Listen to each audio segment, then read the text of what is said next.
Maabot 25 nga partisipante tikang nga mga chapel communities san kabongan kan abong sugid manhin mga diocesan commission san Diocese of Borongan ang tinambong didahan gindumara nga seminar workshop on social media for digital evangelization han Commission on Social Communication didahan Hulyo 18 ha Immaculate Heart of Mary Chapel ha barangay Canabong, Borongan City.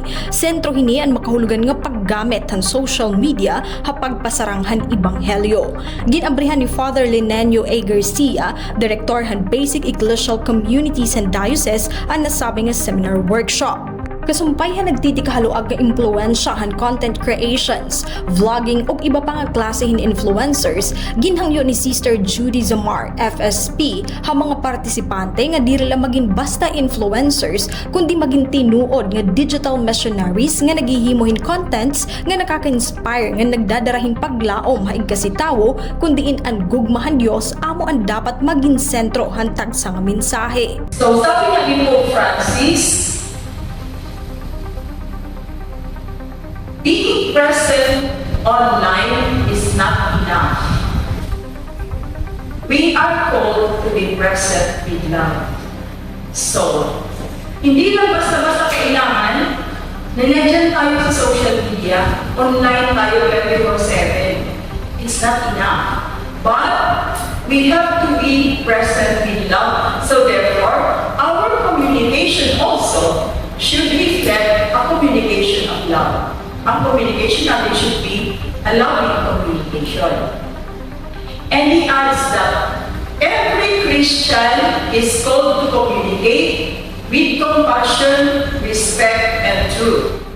Gintagan gihapon hindoon ni Sister Mary Ann Padilla, FSP, nga diri la social media page ang kinahanglanhan simbahan kundi usa nga evangelizing social media ministry nga may misyon ha pagpakilala kan Kristo, pagtukod hin komunidad ngan pagparig-on han pagtuo.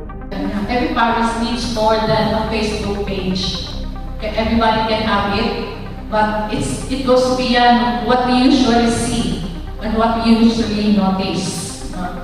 So it needs an evangelizing social media ministry. Social media ministry is not merely taking photos. The church ministry uses them in the digital platforms to communicate Christ, to share life and mission of the church, and accompany people in faith. The social media ministry is evangelizing. Ito yun, the point is, it becomes evangelizing when it becomes a mission.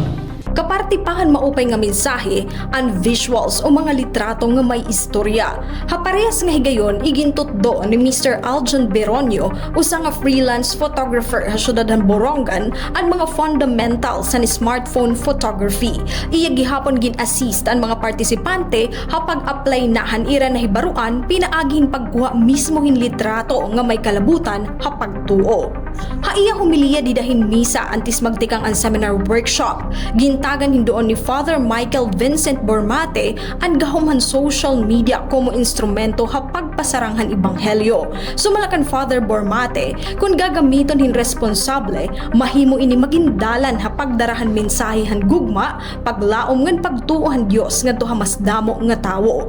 Pinaagi naman hin video message, igin pahinumdom ni Monsignor Pepe Quitorio, Director hin Social Communications, nga ang Katoliko in maiha na nga panahon nga kinilala ang potensyalhan social media para ha evangelization. Gintagan hindoon ni Monsignor Pepe nga ang teknolohiya kinahanglan gamiton ha pagserbisyo ngan pagpasidungoghan tawo dire hin paghibang.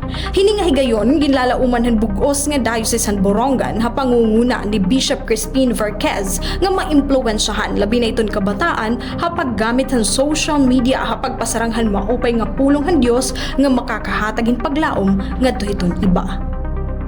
Tika nga syudad Borongan, Heidi Upada, Eastern Summer News Service.